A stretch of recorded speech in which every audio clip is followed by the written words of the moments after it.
சொல்லிற்கு சொல்லோ சொல்லிற்கு சுவை மற்றும் செந்தமிழை வாழி அதை சிந்தி வரும் மைத்தொழிலென்னை கூட சிந்து வாழ வைத்த மைந்தமிழை வாழி சுந்தா எடுத்து தற்கால் கொடுத்து முப்பாடு நற்பாழாகி பேச்சுரை நடத்த என்னாவில் நடனமாடும் நருந்தமிழை வாழியவே தமிழ் அன்னைக்கு என் முதல் வணக்கம். கம்பன் வளர்த்த தமிழ் தாய்க்கு கோயில் கொண்ட நமது காரை மண்ணின் தமிழ் செல்வங்களுக்கு என்பது வணக்கம். கம்பன் இசைத்த கவிகளெல்லாம் நான் தான் என்று பாரத பெருமை கொள்ளும் கூட்டுக்கு தகுந்தால் போல் சகந்த நயமும் கவித்துவமும் மிக்க மாபெரும் கவி சக்கரவர்த்தி கம்பன் என்றால் சாழப்பொருள். கம்பன் என்ற பெரும் பெயரை நினைத்தாலே கவிதை என்ற கண்ணிகைதான் இங்கு ஞாபகம் வருகின்றார். பேரளந்தூரின் செல்வன் திகட்டிடவில்லா தேனை பாரதி மக்கள் பெயரிட தந்து சென்றானே யாருமே சொல்லா வண்ணம் யாப்பிலேது அமை காட்டி நேரது நிற்பார் என்று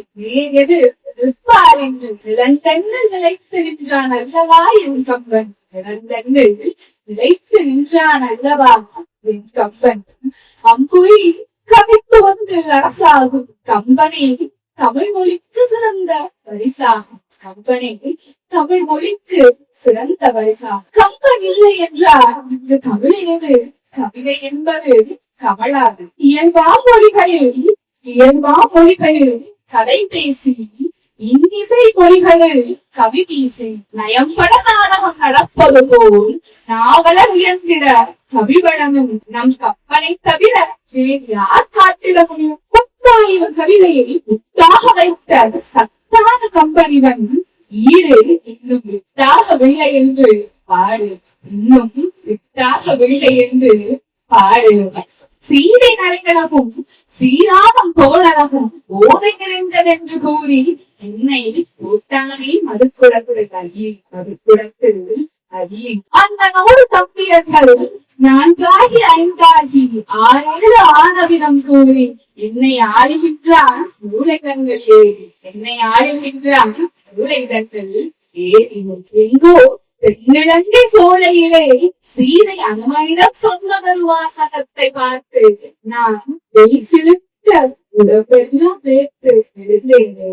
சிலுக்க உடம்பெல்லாம் வேர்த்து எழுந்தேன். போதையூரும் கல்லூரு கூந்தலுடன் உள்ளிருப்பாள் என்று சொல்லி பல்லூரு கூந்தலுடன் உள்ளிருப்பாள் என்று சொல்லி பல்லவிடும் அன்புடன் அங்கு ராகவன் சொன்னதொரு பாட்டு அது சனை என்று நிறைவேற்று உண்மை என்று நிறைவேற்று என்று கூறி இன்னும் கம்பனி ஒரு அற்புதமான பாட்டை கண்களை மைகளாட தாமரை விளக்கன் தாங்க கொட்டல் கண் உழவி ஏங்க குவளை கண் வெளுத்து நோக்க தென்தினை மகரையால் மருதம் வீற்றிருக்குமானோ எந்த புலவனால் தாழமொழி அங்கு மருத நிலம் வீற்றிருக்கிறது என்று கண்களை மைகளாடுகிறதாம். எங்கோ அங்கு ஒரு அழகான சோழையில் கண்களை மயில்கள் ஆடுகின்றதாம். அதை ஆடல் மகளிராக வர்ணித்து விளக்குகள் ஏந்து நிற்கின்றதாம். தாமரை பூக்கள் ஆடல் அரங்கில் அதையும் வர்ணித்து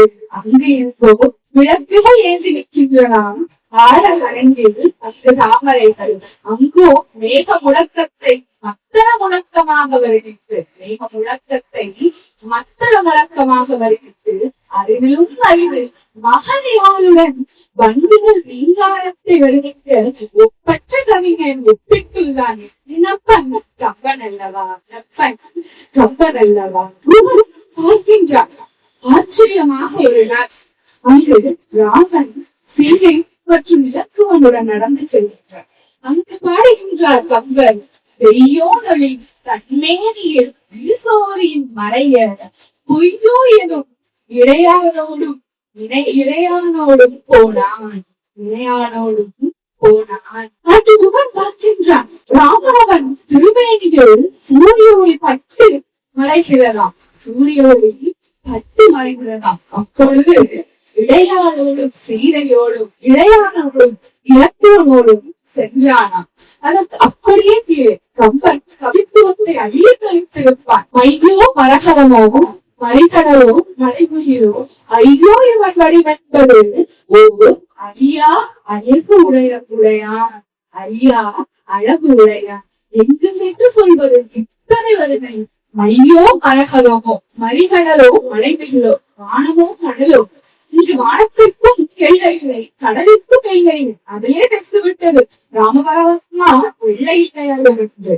இருப்பினும் கம்பளவன் ஐயோ என்ற சொல்லோடு என்னால் திருப்தியாக கூற முடியவில்லை என்று ஐயோ என்ற சொல்லை சிறப்பித்து பாடியுள்ளார். ஐயோ என்பது அவற்றல் என்பார்கள், ஆனால் இங்கு கம்பன் சிறப்பித்து பாடியுள்ளார். இதல்லவா என்ன கம்பனின் வருணனை.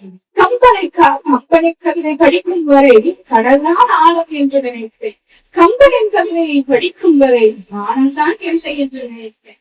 கம்பனின் கவிதையை படிக்கும் வரை அமுதம்தான் சுவை என்று நினைத்தேன். கம்பனின் கவிதை படித்த பிறகுதான் தெரிந்தது இது எல்லாத்திற்கும் தலைமை கம்பனின் கவிதைதான் என்று கூறி வாய்ப்பு கூறி